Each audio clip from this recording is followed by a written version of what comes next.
Hello दोस्तों, एक बार फिर आप सबका इस चैनल में स्वागत है। आज देखिए हम नए चैप्टर के साथ आए हैं, पूर्ति। इससे पहले हमने जो है चैप्टर पढ़ा था वो था आगम, मतलब रेवेन्यू, संप्राप्ति भी कहते हैं। तो जिन बच्चों ने वो नहीं देखा है तो पहले उसको देख ले, देन फिर इसको देखेंगे, जिससे आप सबको ये चैप्टर भी आसानी से समझ में आ जाएगा। क्योंकि डिमांड, मांग चैप्टर, पूर्ति चैप्टर, कोस्ट वगैरह आप सब ध्यान से अगर देखेंगे तो वो कहीं ना कहीं आपस में रिलेटेड है। ठीक है, तो स्टेप टू स्टेप अगर आप उसको देखते हुए चलेंगे तो आप सबको ज़्यादा क्लियरिटी होगी। ठीक है, तो चलिए स्टार्ट करते हैं। सबसे पहले पूर्ति होता क्या है, या इंग्लिश में सप्लाई कहते हैं। सप्लाई होता क्या है ये समझ लेते हैं। तो देखिए, कोई भी जो सप्लायर होता है, मतलब प्रोड्यूसर, उत्पादक, जितनी भी क्वांटिटी वो बेचने के लिए तैयार रहता है मार्केट में, उसी को हम पूर्ति कहते हैं। ठीक है, जो भी कीमत हो वो जो है अलग अलग सप्लायर जो है अलग अलग कीमत पर अलग अलग पूर्ति कर सकते हैं।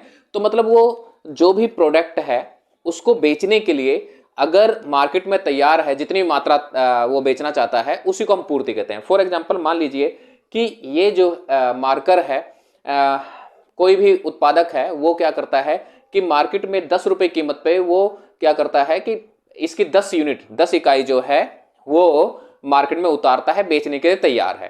ठीक है, तो इसे हम क्या कहते हैं, पूर्ति कहते हैं। ध्यान रखना, बेचने के लिए तैयार होना चाहिए। ठीक है, ऐसा नहीं है कि अगर उसने 10 रुपए कीमत पे अगर पीछे रख रखा है, उसको बेचने के लिए तैयारी नहीं है, सेल आउट करने के लिए तैयारी नहीं है, तो उसको पूर्ति कहेंगे। पूर्ति कहने का मतलब यह है कि मान लीजिए दुकान पे 10 यूनिट रखा है। सिंपल सा एग्जांपल है, मान लीजिए दुकान पे 10 इकाइयां रखी हुई हैं, वो बेचने के लिए तैयार है, जो भी कीमत होगा उस समय, ठीक है, वो बेचने के लिए तैयार है, तो इसी को हम पूर्ति कहेंगे। ठीक है, अब जरा डेफिनेशन देख लेते हैं। डेफिनेशन में क्या है, पूर्ति से अभिप्राय एक वस्तु की उस मात्रा से होता है जिसे एक फर्म एक निश्चित समय अवधि में एक निश्चित कीमत पर, ठीक है, जो भी कीमत होती है एक निश्चित कीमत पर बेचने के लिए प्रस्तुत करने की इच्छा रखता है। ठीक है, और तैयार भी है। तो देखिए, मान लीजिए 10 रुपए कीमत है, मैंने मार्कर का एग्जांपल दिया था, 10 रुपए कीमत है, और इस 10 रुपए कीमत पे कोई भी एक उत्पादक है ए। ठीक है, कोई भी एक उत्पादक है ए, वो क्या करता है, मान लीजिए इसकी 20 इकाई बेचने के लिए तैयार है, 20 यूनिट बेचने के लिए तैयार है, 20 यूनिट जो है वो अपनी दुकान पे रखता है या बेचने के लिए तैयार है, तो इसी को हम पूर्ति कहते हैं। ठीक, अच्छा, इसमें से मान लीजिए 5 जो है किसी ने खरीद लिए, 5 जो है खरीद लिए, तो इसको हम सेल कहेंगे, मतलब बिक्री कहेंगे। ठीक है, इसको क्या कहेंगे, हम बिक्री कहेंगे। तो ध्यान रखना, बिक्री और पूर्ति में फर्क होता है। पूर्ति मतलब है कि जितना वो बेचने के लिए तैयार है, ठीक है, जितना वो बेचने के लिए तैयार है इस कीमत पे, क्योंकि देखो वहां पर क्या लिखा है, एक निश्चित कीमत पर, इस कीमत पे जितना वो बेचने के लिए तैयार है, मार्केट में जितना माल उतार देता है बेचने के लिए, उसी को हम पूर्ति कहते हैं। ऐसा भी हो सकता है कि 20 की 20 पूर्ति बनी रहे। ठीक है, ऐसा भी हो सकता है 20 की 20 बनी रहे, किसी ने खरीदा ही नहीं, 10 रुपए कीमत पे कोई खरीद ही नहीं रहा है, तब भी ये पूर्ति ही कहलाएगी। इस चीज को आप सब ध्यान रखना।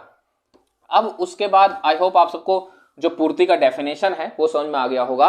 अब जरा देखते हैं कि पूर्ति कितने प्रकार का होता है। तो पूर्ति 2 प्रकार का है। एक व्यक्तिगत, आप सबको बिल्कुल, अगर आप सबने मांग का चैप्टर पढ़ा होगा, मांग के चैप्टर, तो बिल्कुल उसी तरह से पूर्ति का कॉन्सेप्ट है। जिसको मांग चैप्टर अच्छे से आता होगा उसे पूर्ति बड़ी आसानी से समझ में आ जाएगा। तो व्यक्तिगत पूर्ति और बाजार पूर्ति। ठीक है, अब व्यक्तिगत पूर्ति देखिए, मैंने कहा कि भाई सिंपल सा है, एक वर्ड ही समझ लीजिए, व्यक्तिगत। तो व्यक्तिगत मतलब जब एक फर्म जितनी पूर्ति करने के लिए तैयार रहता है। अभी मैंने एग्जांपल दिया था कि ए फर्म जो है 20 इकाई जो है वो बेचने को तैयार था, तो हम इसको व्यक्तिगत पूर्ति कहते हैं कि एक फर्म कितना तैयार है बेचने को। जो भी कीमत है, हमने 10 रुपए लिया था, 10 रुपए पे एक फर्म जो है वो क्या है कि 10 यूनिट बेचने को तैयार है।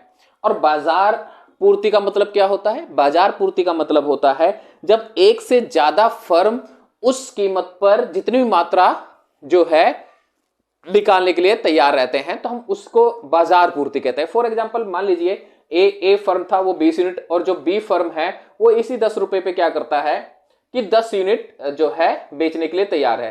तो 2 फर्म हो गए एक अर्थव्यवस्था में, तो दोनों को मिलाकर कितना हो गया, 30। ये हो गया बाजार पूर्ति। इसी तरह से 3 फर्म हो सकते हैं, सी फर्म हो गया, सी क्या करता है कि 15 यूनिट निकालता है, तो तीनों को मिलाकर 45 हो गए, तो ये बाजार पूर्ति हो गई कि एक फर्म से ज्यादा फर्म जब जितना भी मार्केट में अपना पूर्ति करने के लिए तैयार रहते हैं, उसी को हम क्या कहते हैं, बाजार पूर्ति कहते हैं। ठीक है, तो आप सबको व्यक्तिगत पूर्ति और बाजार पूर्ति में जो है अंतर समझ में आ गया होगा। अब उसके बाद देखिए मैंने एक चीज और लिख रखा है यहां पर, पूर्ति और स्टॉक में अंतर। ठीक है, ये समझना जरूरी है, क्योंकि लोगों को यूं लगता है कि पूर्ति और स्टॉक एक ही चीज है। ऐसा नहीं होता है। आप सब समझिए, मान लीजिए कि ये एक गोडाउन है, मैं इसमें स्टॉक जो है वो 50 यूनिट है और मैं बेचने के लिए तैयार हूं, 20 यूनिट मैंने अपने मार्केट में बेचने के लिए तैयार हूं। ठीक है, सिंपल। तो ये जो बेचने के लिए तैयार हूं, मैंने 10 रुपए कीमत भी रखा था, 10 रुपए कीमत था, 10 रुपए कीमत, तो 20 रुपए यूनिट, 20 यूनिट में बेचने के लिए तैयार हो, तो इसे पूर्ति कहेंगे। और जो ये बेचने के लिए तैयार नहीं है, अभी बेचने के लिए तैयार नहीं है, गोडाउन में रखा हुआ है, इसे हम स्टॉक कहते हैं। ठीक है, अच्छा, और समझने वाली बात क्या है कि हमेशा जो स्टॉक होता है वो पूर्ति से ज्यादा होगा, क्योंकि जितना स्टॉक होगा आप वही तो निकाल सकते हो ना। अब फॉर एग्जांपल मान लीजिए इसमें से 10 और मैंने पूर्ति कर दी, 10 यूनिट और पूर्ति कर दी, अब स्टॉक कितना बचेगा, 40 बचेगा। ठीक है, पूर्ति कितनी हो गई, 30 हो गई। ठीक है, तो ये होता है स्टॉक और पूर्ति में डिफरेंस, जो आप सब समझ सकते हो। अच्छा, अब मान लीजिए इसी में से ये 30 हो गई, इसमें से ये स्टॉक था आपका 50। ठीक है, अब मैंने 10 और पूर्ति कर दी थी, अब 5 जो है इसमें से बिक्री हो गई, तो इसको हम बिक्री कहेंगे। ठीक है, तो आप सबको स्टॉक और पूर्ति और बिक्री में डिफरेंस समझ में आना चाहिए। ठीक है, स्टॉक क्या होता है कि भाई हमेशा पूर्ति से ज्यादा रहेगा स्टॉक। ठीक है, ऐसा तो होगा नहीं कि आपके पास स्टॉक नहीं है, आपके पास मान लो स्टॉक 40 है, आप पूर्ति 70 कर दो, ऐसा तो पॉसिबल नहीं है, जितना होगा उतना ही तो कर सकते हो ना। ठीक है, लेकिन ऐसा हो सकता है कि स्टॉक 70 हो और आप पूर्ति 40 करें मार्केट में। ठीक है, ऐसा हो सकता है। ठीक है, तो इसलिए हमेशा जो स्टॉक होता है वो पूर्ति से बड़ा होता है। ठीक है, ज्यादा होता है, ये चीज ध्यान रखना। और स्टॉक को हम एक निश्चित समय बिंदु में मेजरमेंट कर सकते हैं कि हम जैसे बता देते हैं कि अभी हमारे गोडाउन में कितना पड़ा हुआ है। ठीक है, कितना माल है, मान लीजिए 50 स्टॉक है, अभी हम बता सकते हैं। पर पूर्ति ऐसा नहीं किया जा सकता है, इसको समय अवधि में ही मेजरमेंट किया जा सकता है। क्यों? क्योंकि पूर्ति बदलता रहता है, टाइम टू टाइम चेंज हो जाता है। जैसे फॉर एग्जांपल मान लीजिए अभी 20 पूर्ति है, किसी ने 5 बिक्री कर दी, 5 बिक्री कर दी, मतलब खरीद लिया किसी ने, तो अब तो यहां पर पूर्ति जो है 15 ही तो बची है ना। तो ये होता है कि ये एक समय बिंदु में मेजरमेंट होता है और इसको हम समय अवधि में मेजरमेंट होता है। और स्टॉक का जो है हम समय बिंदु में नाप सकते हैं, हम बता सकते हैं कि हमारे गोडाउन में इतने बजे इतना जो है स्टॉक पड़ा हुआ है। तो आई होप आप सबको समझ में आ गया होगा कि जो बेचने के लिए तैयार नहीं है अभी, जो हमारे गोडाउन में बैक साइड में पड़ा हुआ है, उसी को हम स्टॉक कहते हैं। जब उसको एक कीमत पर हम बेचने के लिए मार्केट में उतार देते हैं तो उसको हम क्या कहते हैं, पूर्ति कहते हैं। तो आई होप आप सबको डेफिनेशन, व्यक्तिगत पूर्ति, बाजार पूर्ति और स्टॉक में डिफरेंस समझ में आ गया होगा। आप सब इसको उतार लीजिए। मैं इसके बाद इसमें उसमें एक टॉपिक और देखेंगे, निर्धारक तत्व, पूर्ति के निर्धारक तत्व। जैसे मांग के निर्धारक तत्व थे वैसे पूर्ति के भी थे। देन इस वीडियो को में इतना ही आज हम समझेंगे। आप सब इसको उतार लीजिए, इतने में उसको जो है यहां पर लिख देता हूं।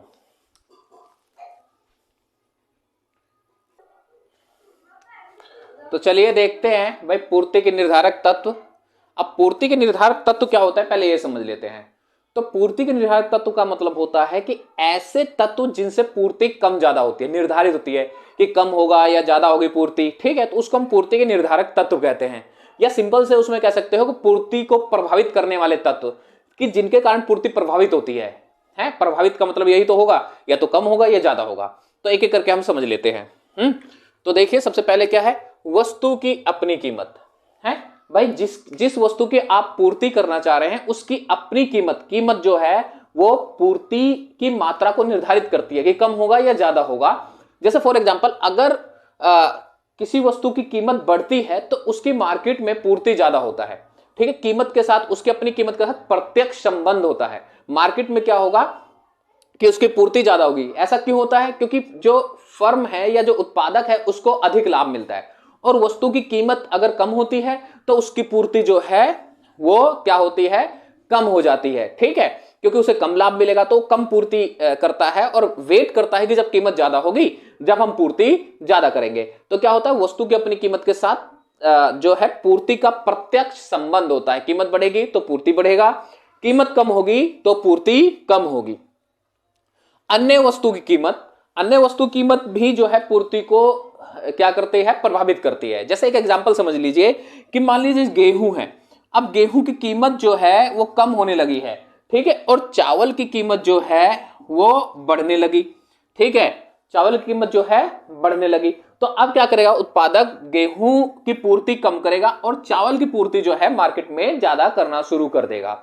या फॉर एग्जाम्पल मान लीजिए कि भाई जैसे सर्दियां, विंटर सीजन चल रही है, तो भाई जो चप्पल होता है, ठीक है, चप्पल की कीमत जो है कम होने लगी। ठीक है, उसकी कीमत जो है कम होने लगी और जूतों की कीमत जो है वो बढ़ने लगी है, काफी ज्यादा बढ़ने लगी। तो क्या करेगा कि ये जूते ज्यादा उतारना शुरू कर देगा। ठीक है, तो अन्य वस्तुओं की जो कीमत होती है वो भी पूर्ति को प्रभावित करती है। फिर है उत्पादन के साधन। अब उत्पादन के साधन क्या है, जिन साधनों से जो है हम उत्पादन करते हैं, किसी वस्तु को बनाते हैं। फॉर एग्जांपल ये जो मार्कर है ये प्लास्टिक और इंक वगैरह से बनी हुई है। अब देखिए इससे क्या फर्क पड़ता है। अब एक ही एग्जांपल लेते हैं, इसके रॉ मटेरियल का लेते हैं, क्योंकि उत्पादन का साधन तो एक रॉ मटेरियल भी है। तो मान लीजिए कि ये इसका जो खर्चा है, कॉस्ट, जिन बच्चों ने कॉस्ट वाला चैप्टर नहीं पढ़ा है वो पहले कॉस्ट वाला ही पढ़ लेंगे, लागत हिंदी में कहते हैं। मान लीजिए इसका खर्चा जो है वो बनाने में 10 रुपए आता है। अब एक फर्म के पास 100 रुपए है, ठीक है, इसका खर्चा जो है 10 रुपए आता है और एक फर्म के पास 100 रुपए है। सीधी सी बात है, इस खर्चे में आप इसका कच्चा माल भी लगा सकते हैं, लेबर वगैरह कुछ सारा चीजें लगा सकते हैं। मैं सिंपल पूरा खर्चा बात कर रहा हूं कि 10 रुपए आता है और 100 रुपए है, तो वो कितना प्रोडक्शन कर सकेगा, 10 कर सकेगा। सीधी सी बात है, 100 रुपए में तो 10 कर सकेगा ना, हमने इसे पढ़ा है कि भाई साधन सीमित है, उस पर 100 रुपए 10 कर सकेगा। लेकिन अगर इसी का उत्पादन का खर्चा जो है वो 5 रुपए हो जाए, ठीक है, अगर 5 रुपए हो जाए तो अब कितना कर सकता है वो प्रोडक्शन, 20 कर सकता है। सीधी सी बात है, ठीक है। तो उत्पादन के साधन जो होते हैं वो पूर्ति को प्रभावित करते हैं। अगर उत्पादन के साधनों पे खर्चा कम आता है तो पूर्ति ज्यादा होती है, क्योंकि एक तो उत्पादक को प्रॉफिट भी ज्यादा होता है। ठीक है, यदि उत्पादन के साधन का खर्चा जो है ज्यादा आता है तो पूर्ति क्या होती है, कम हो जाती है। ठीक, उसके बाद देखिए तकनीक की स्थिति।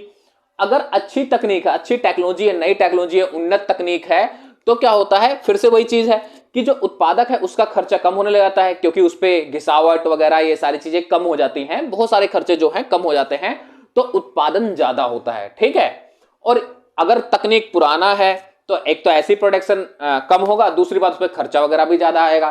ठीक है, तो उत्पादन क्या हो जाता है, कम हो जाता है। तो तकनीक अगर उन्नत है, अच्छी है, नई टेक्नोलॉजी है, तो क्या होगा कि उत्पादन ज्यादा होगा, क्योंकि बनाने का कॉस्ट जो है, खर्चा वगैरह कम आएगा। और अगर पुरानी है तो क्या होगा कि उत्पादन कम होगा। उसके बाद है सरकार की नीति। अब सरकार की नीति, अब सरकार दो तरह की नीति रख सकती है, एक तो आर्थिक सहायता और एक कर नीति। ठीक है भाई, यही दो जो है सरकार अपने वो करती है भाई, आर्थिक सहायता, कर नीति। तो देखिए इसको एक एग्जांपल समझिए। मैंने इससे पहले कर के बारे में पढ़ाया था कि भाई अगर किसी चीज पे कर लगाता है तो उसकी कीमत बढ़ जाती है। देखिए मान लीजिए ये इस पे जो खर्चा है वो 10 रुपए का आता था, अब गवर्नमेंट इस पे 2 रुपए टैक्स देती है, गवर्नमेंट 2 रुपए टैक्स लेती है, तो अब कितना हो जाएगा, 12 रुपए हो जाएगा। सीधी सी बात है। तो उसके उस जो उत्पादक था उसके 100 रुपए ही थे उसके पास, तो क्या वो उत्पादन कर पाएगा 10? नहीं कर पाएगा। सीधी सी बात है ना। तो यदि गवर्नमेंट टैक्सेस ज्यादा लगाती है तो क्या होता है, उत्पादन कम हो जाता है, पूर्ति कम हो जाती है। और वहीं दूसरा आर्थिक सहायता है, यदि इस पे 10 रुपए खर्चा आ रहा है और गवर्नमेंट कहती है 3 रुपए हम देंगे तुम्हें, आर्थिक सहायता के रूप में देंगे, तब उसका खर्चा कितना हो जाएगा, 7 ही हो जाएगा। तो अब तो वो 100 रुपए में ज्यादा उत्पादन कर सकता है। सीधी सी बात है। ठीक है, तो जिन वस्तुओं पे सरकार आर्थिक सहायता देती है उसकी पूर्ति ज्यादा होती है, जिन वस्तुओं पर सरकार ज्यादा से ज्यादा टैक्स लगा देती है उसकी पूर्ति मार्केट में कम होती है। बिल्कुल सिंपल सा है।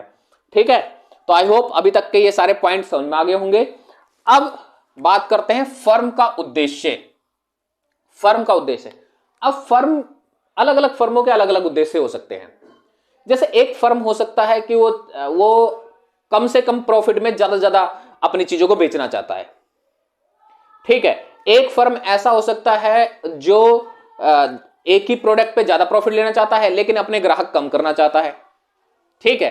तो ये फर्म का उद्देश्य भी जो है पूर्ति को प्रभावित करता है। अब आप सब समझ ही गए होंगे कि जो फर्म कम प्रॉफिट लेकर ज्यादा जो है अपने ग्राहकों को बनाना चाहेगा, ज्यादा लोगों को बेचना चाहेगा, सेल करना चाहेगा, वो क्या करेगा, पूर्ति ज्यादा करेगा। जो फर्म ये चाहेगा कि एक ही चीज पे हम अच्छे से जो है प्रॉफिट ले लें, ठीक है, और बेशक से ग्राहक जो हैं कम रहें, तो उनकी क्या होगी, पूर्ति कम होगी, सीधी सी बात है, ठीक है।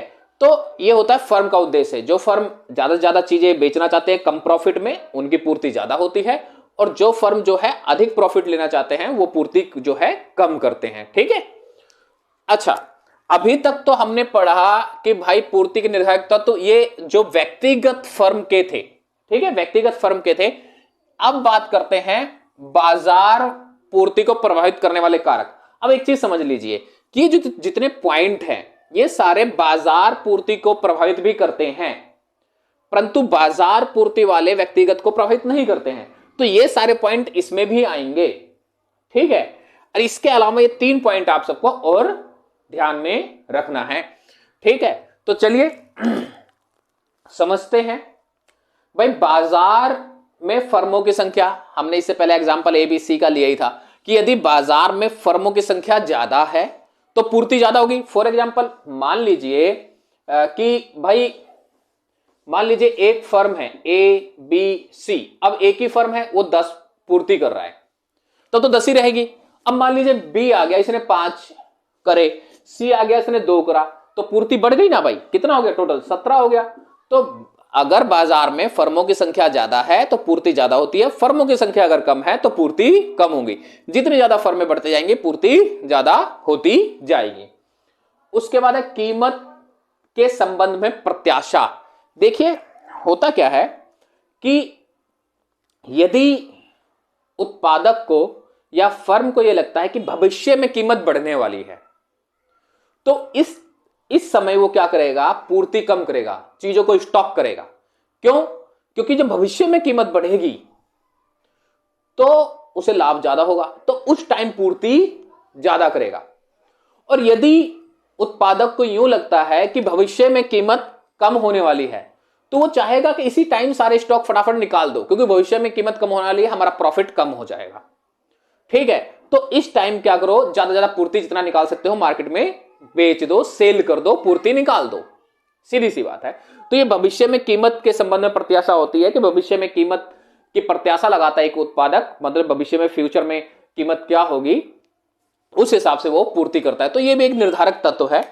उसके बाद यातायात एवं संचार के साधन। देखिए जिस अर्थव्यवस्था में यातायात संचार के साधन अच्छे होते हैं वहां पूर्ति अपने आप बढ़ जाती है, क्योंकि यातायात संचार के साधन अगर अच्छे होंगे तो एक तो मार्केटिंग अच्छी होगी, दूसरी बात कि उनका फिर से खर्चा कम आएगा, ठीक है।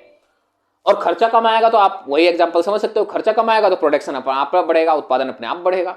और जहां पर यातायात के साधन अच्छे नहीं होंगे, संचार के साधन नहीं अच्छे होंगे, वहां पर पूर्ति कम होती है, क्योंकि मार्केटिंग भी नहीं होगी, खर्चा भी ज्यादा आएगा, तो वहां पूर्ति कम होती है। तो यातायात संचार के साधन वगैरह अगर अच्छे होते हैं तो पूर्ति ज्यादा होती है, और यदि अच्छा नहीं होता है तो पूर्ति कम होती है।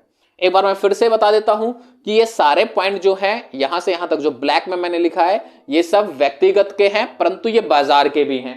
और बाजार में ये 3 पॉइंट एक्स्ट्रा और जोड़े गए हैं जो ये ब्लू मार्कर से लिखे गए हैं, ठीक है। आई होप आप सबको ये समझ आएगा। बिल्कुल सिंपल सा है, डिमांड से बिल्कुल अपोजिट है पूर्ति चैप्टर, क्योंकि कीमत के साथ इसका रिलेशन बिल्कुल उल्टा है। जहां मांग ये कहता है कि भाई कीमत बढ़ेगी तो मांग कम हो जाएगी, वहीं पर पूर्ति कहता है कीमत बढ़ेगी तो पूर्ति बढ़ जाएगी। तो जिन बच्चों ने मांग चैप्टर नहीं देखा है तो मांग जरूर चैप्टर देख लें, उसके बाद आपको पूर्ति बहुत आसान लग जाएगा। देखो उसमें भी हमने निर्धारक तत्व पढ़े थे, यहाँ पर भी निर्धारक तत्व पढ़ रहे हैं, ठीक है। वही चीज हम वहां पर हमने वृद्धि के बारे में पढ़ा था कि भाई मांग की वृद्धि और संकुचन ये सब पढ़ा था। तो ये पूर्ति में भी आएगा कि भाई वृद्धि, विस्तार, संकुचन, कमी, इनमें अंतर वगैरह, तो बिल्कुल वही चीज है, बस थोड़ा सा डिफरेंस ये है कि यहां पर कीमत के साथ प्रत्यक्ष रिलेशन है, वहां पर कीमत के साथ इनवर्स रिलेशन था, उल्टा रिलेशन था।